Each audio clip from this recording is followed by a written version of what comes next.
Hi, everybody.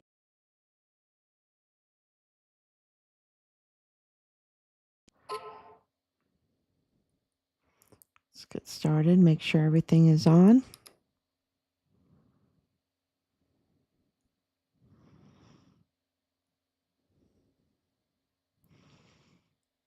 Make sure that you can hear me.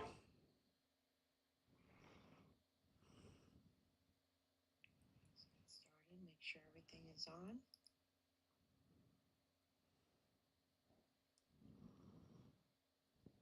That you can hear me.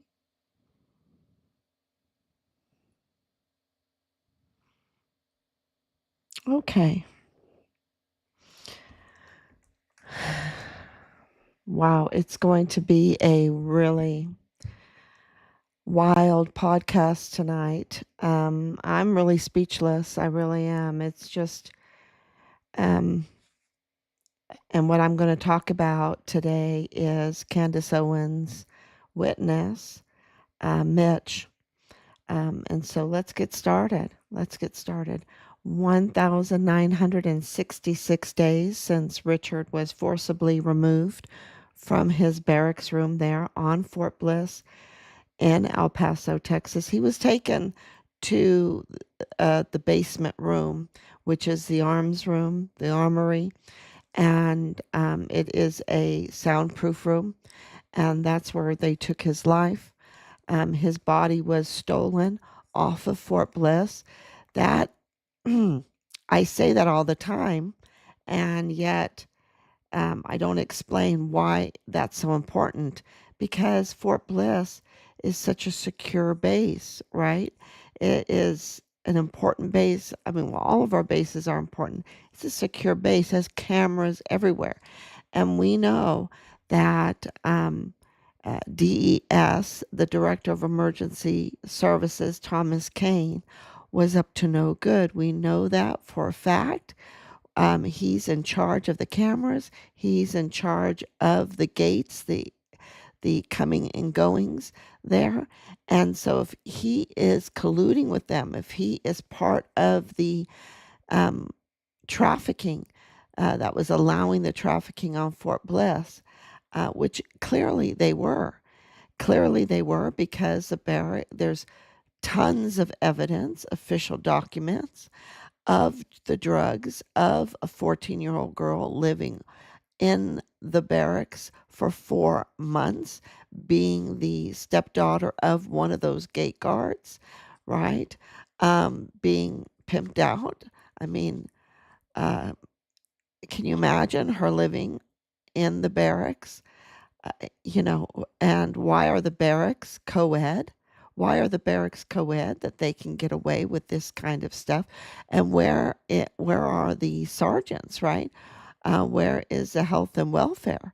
And we know that Command Sergeant Major um, Shaky Jake, right? Shaky Jake, he he told us that they were bringing in the girls during the COVID lockdown to party, right? Um, and of course, many of those girls are mules. They carry a lot of drugs with them. This is all official documents. This is not something, I'm making up. We know that they had guns everywhere, which is also illegal. They need to be in the armory. Um, so the violations of the SOP, the standard operating procedures, were so egregious that only a high level, um, coordinated with the cartel, a scheme could make this happen. A scheme to make this happen. Of course, you would want. Richard was reporting to CPS. We know that um, CPS also hid, uh, uh, failed to answer our FOIAs, which is criminal. Um, we know that there is high level uh, from human resources. That human resources is the one that puts people in the positions. So they have to be in on this to coordinate this, um, in the CID, in the MPs, um, in the command structure, in order, and it has to be dirty, all dirty individuals that are going along with this cartel trafficking on opposed to, and of course we have Dallas Hart, which was Richard's platoon leader. We know that David Park, which was Richard's captain, is so dirty.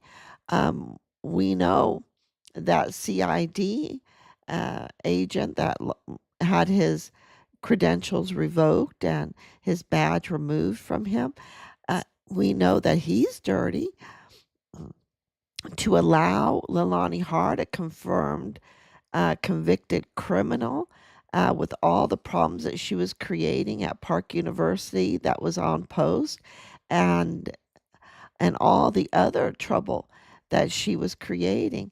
Why was she even allowed to have access to Fort Bliss, right? And I can go on and on and on with Nadal Baim, and because we know that G3 Bradford Bugalo, which is Nadal Baim, a Palestinian arms dealer, that his son-in-law was in Richard's command, G3 32nd ADCOM, or AAMDC. I always say ADCOM because that's my dad, was part of that before they renamed it. So thank you, Laura, for coming on. Thank you. So who's the Epstein list? Who's on the Epstein list? Give us the names and prove it. Corey James. So, well, let me get through this Candace thing and I'll answer your question. So we know that there is a mutiny going on, right? We know that. We know that Sean Bernabe, who is a lieutenant general right now, 3-star general. We know that Donna Martin, who was IG, also a 3-star general. She's retired now, but she was provost marshal and then promoted to IG. That she was told. We met with her. We met with all of them, and we know that they are so dirty, so dirty. They're going to have to do a lot of Hail Marys to even have a chance for any kind of a future. That's for sure. They're they are just. I just can't even tell you how many individuals on Fort Bliss participated in this, and it only could be from human resources organizing it. Okay. With top people, that they had people in human resources to obey orders to get these people in their positions, because this couldn't happen without it, right? And of course, we know on the civilian side, that the DA is illegal, that the medical examiner is illegal, that Jaime Esparza was in on this from the AUSA. He was the DA at the time. He took interest in Richard, with Ray Velarde, the um, um, El Mayo's billionaire cartel leader, lawyer, Ray Velarde, took interest in Richard. Their signatures are on the documents to retaliate against Richard. So Richard, everyone knew Richard, okay, because he was the uncompromised, distinguished honor graduate soldier that became a whistleblower, that did the right thing. And of course, the first thing you have to do is discredit them, right? So of course, we know that they tried to set him up and discredit him, and that they're reporting on that through Bob Moore of El Paso Matters, who works for El Paso Community Foundation, who is Woody Hunt. Woody Hunt, who controls 80% of the housing, military housing. Um, and of course, He is the Mormon faction with Connell Wenton at the FBI Mormon faction, who leaked Richard's files to the prime suspect perpetrators uh, in this investigation, who did the dirty deed against our son. Um, this, so this is not by mistake. We also know that the El Paso Criminal Law Magistrate Court, which has 5 seating judge, one of those judges now is um, Anthony Aoun. We know that he was dirty and knew the Mayellas. We knew the Mayellas, knows the Mayellas really well. Who are the Mayellas? They're the Walmart mass shooters family in El Paso, which the media never reported that he had close family ties in El Paso. And the Mayellas are not nobody. They are, I'm losing my voice a little. I've been talking so much. Um, they, the Mayellas, they are absolutely in the oh, federal courthouse, in the DA's office, in the FBI office, in Walmart cybersecurity. This is not just some little family. This is the Walmart mass shooters family, and they're in all of these very uh, important positions to control the case, to tamper with the case. Um, and to tamper with any videos, right? If you're at Walmart cybersecurity, and of course mental health. I mean, these are absolutely connected individuals that everyone knew who they were, and the criminal law magistrate court, I guess, gave a quid pro quo to Anthony Aoun, who is very close to the Mayellas, travels with the Mayellas. Um, and now he's a illegal judge because he was never elected. He was never elected. That's kind of like breaking news I've been wanting to share, but there's so much information going out right now. Um, it's so fast. It's so fast, um, all the information coming out.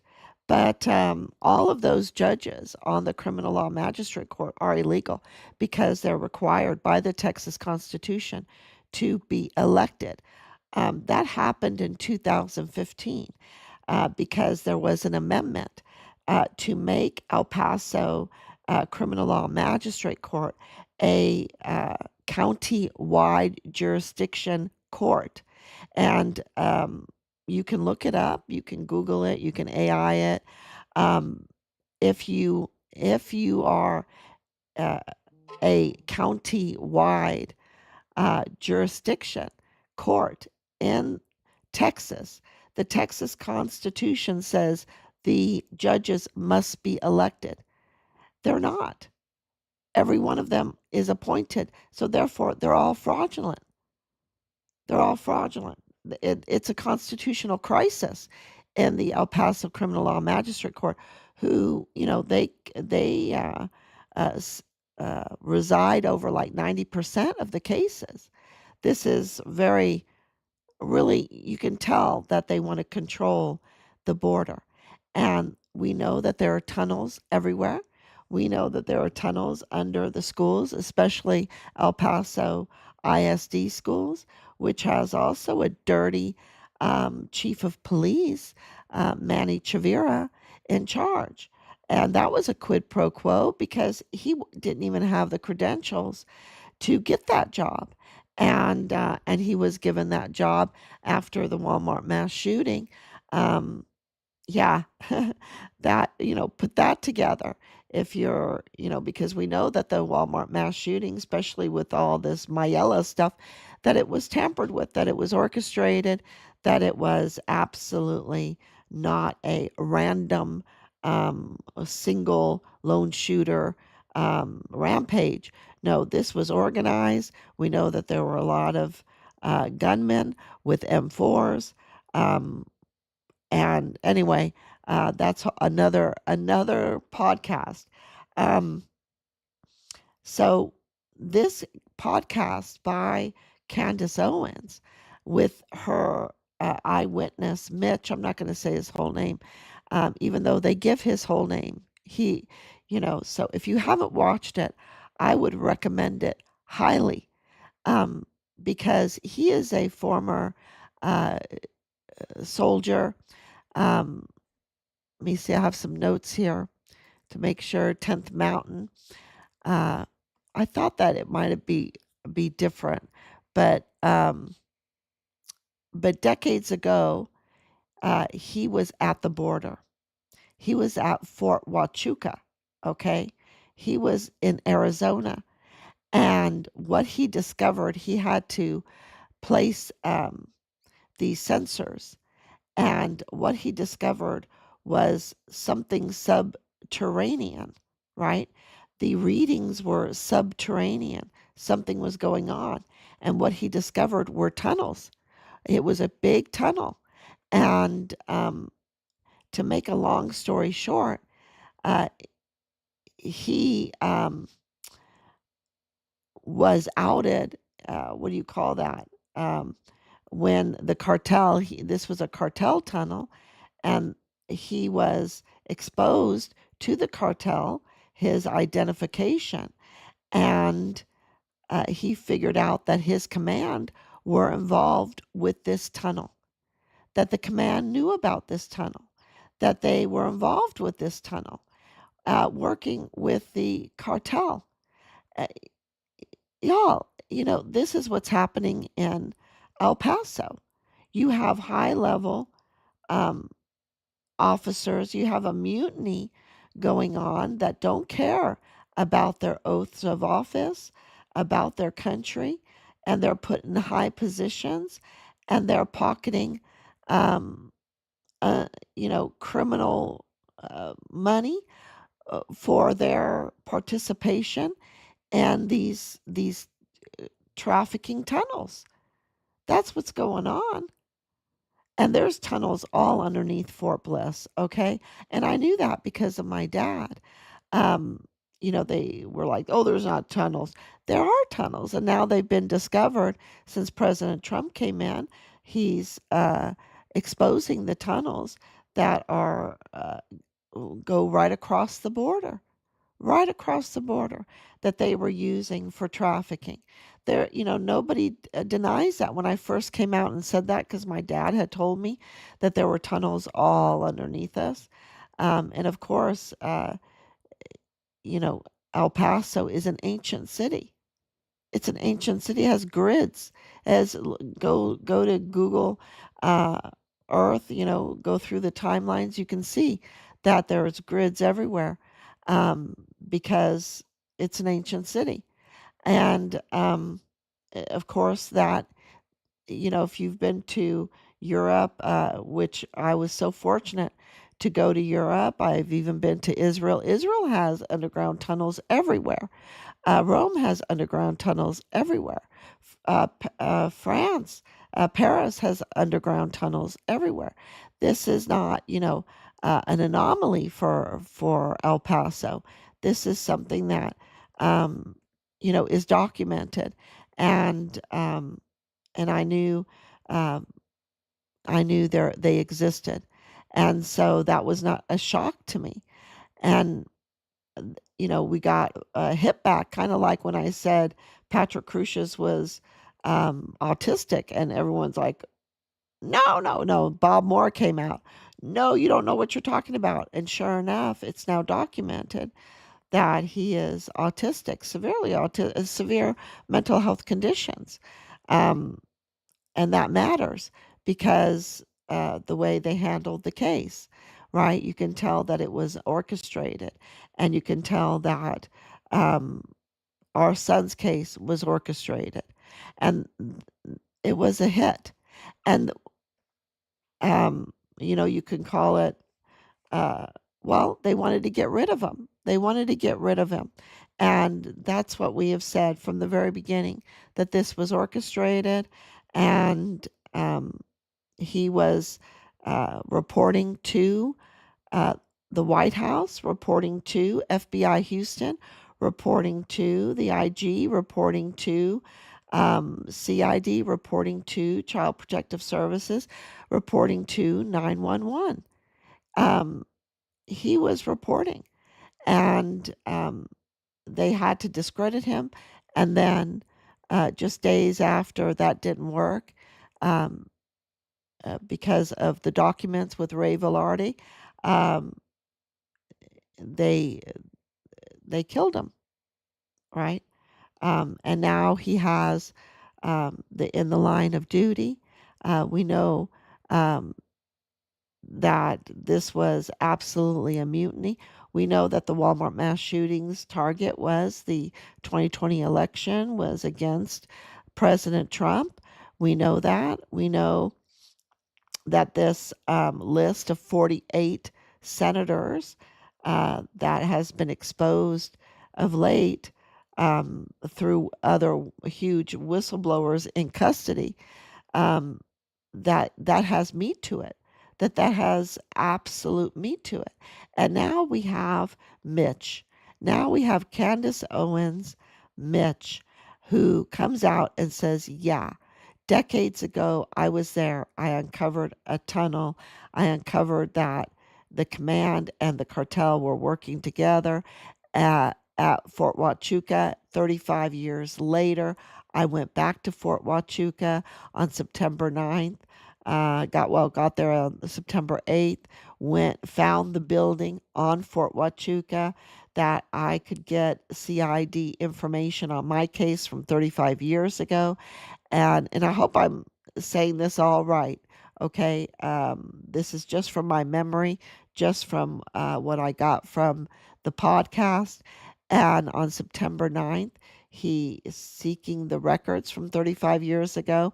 He stumbled into a very high level a meeting of officers, um congressmen, um, of course, officers being Captain Neff, which is really jaw dropping because um, that connects to uh, the Charlie Kirk, his staff, and then he IDs Erica Kirk and Brian Harple, which, of course, Erica Kirk, and Brian Harple is the leader of his security, of Charlie Kirk's security. So this is just real, like jaw-dropping information that he identifies Erica Kirk and Brian Harple down there at um, Captain Neff um, down there at Fort Huachuca. Now he says Captain Neff was so nice, was so good to him and everything. Well, they're I can tell you this, they are masters at deception. So I don't trust this Captain Neff. I think he needs to be absolutely interviewed and investigated because I, I don't, just because someone is nice, is decent to you, that doesn't mean anything anymore to me because they are masters of deception. Sean Bernabe was like, "Oh, it's because of you. It's we're getting answers. We're going to help the all of our soldiers." And they spoon out all this honey while underneath they're just very dirty. And so there are very, for $1 billion you can be, or millions of dollars, or even thousands of dollars, that you're pocketing. You could absolutely pull out your niceness deception, right? So I don't trust that. And I don't know um if he, I just think he needs to be questioned and also interviewed, because that's to same thing with Erica Kirk, same thing with Brian Harple, um and this congressman, right? Yeah, I wrote it down, but um anyway, this is absolutely corroborating evidence of the tunnels, of the orchestrating between leadership and the cartels, and of course the Mormon faction. Okay, um, and now let's get to this question. Um, this Epstein list. So what we know is that, and you can tell these guys are, yeah, um, you can tell there's. I'm gonna have to delete some of these people on here because you can tell that we're over the target. Over the target. That's why they come in and do their little chats, to try to um, uh, change the whole subject. But I will say this, that Fort Bliss is huge, and it includes White Sands. And right above White Sands is, because White Sands is huge, y'all. And especially when you look at the maps of it, it goes very far north, and it borders on Epstein's Zorro Ranch. Okay.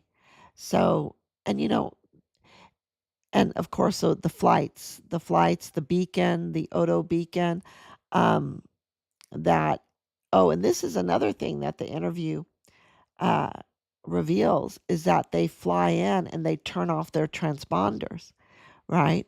So we know that they do dirty things with these flights. Um, the point about Trump, if Trump was in on it, okay, then he would not be bombing these cartel boats and these ships. He would not be um, pressuring Mexico into revealing Plenitude Crematorium. He would not um, designate cartels as FTOs. He would not designate fentanyl as a weapon of mass destruction. He would not do these things that he is doing, issuing an in the line of duty um, for Richard. Okay? He would not do that. He would not write the letters that he did. There was no reason to write us any letters, except for to say that he's going to get accountability. Okay. Trump's actions, you know him by his actions. And yes, uh, was he in these billionaire circles? Yes, he was. Were there billionaires that were uh, getting their money in means that were not good, dirty? Yes. Um, but he would not, if he's on that list, and even if he is on that list, he would not be doing what he's doing now if he was trying to cover it up. Okay? Because this is exposing it. What he's done exposed that right above White Sands with the Odo beacon, that is like 4 miles from the runway of Zorro Ranch, because they have their own runway, right? Um, so he would not have done what he did in 2019, the arrest of Epstein. Okay, that was under President Trump. So I think the real culprits in this, and I did ask the question today, is Obama involved in this? And I can tell you right now, we have indications that Obama is involved in what is going on in El Paso. Of course he is. We have indications for that. You're talking about border activity into the billions of dollars. And he was, you know, president of the United States. And I can tell you right now that Southcom general, Marine General John, um, oh, what's his name? Kelly, John Kelly, uh, absolutely is so dirty that he went over and worked for the cartels. He worked for um, Governor Maru Campos as a uh, security an analyst or a security advisor, right? As a security advisor. And Maru Campos is confirmed to be Sinaloa, Chapitos faction Sinaloa. So this is Southcom General who was DHS. I don't know how, making lots of money off of his business, providing for these children camps. Mm. I mean, he's so dirty. He wanted those uh, migrants to come, the children to come over, and now we don't even know what happened to the children. Right? I think 500,000 were trafficked, and they found 60,000. 500,000 that we know of in those, what, 2.5 years, were trafficked. So just, uh, this is absolutely corroborating information. These stories, they're just I was just speechless. It's just jaw dropping because this happened, what, uh, 35 years ago, over 35 years ago, they were doing it. I think that they have fine tuned their trafficking and all of their human resource positions and everything to carry this on. And it just, we need accountability. And it ended up with many, many people, people's lives, including our sons. So, and to come on and laugh and everything, this is not funny. You have 500,000 children, and they're performing the worst type of crimes against children. And how do we know that? Because they let a 14-year-old girl, 4 months, be pimped out in the barracks. We have Leilani Hart confessing in an affidavit, in a notarized document, admitting and confessing to facilitating the worst type of crimes against children that are even active duty, um, uh, children from active duty soldiers. So this is not funny, and this is also um, about the life of our son. So thank you so much, and thank you for coming in. Absolutely, Trump, Trump, Trump, and he's under mutiny now. 48 senators involved in this. So thank you so much, everybody.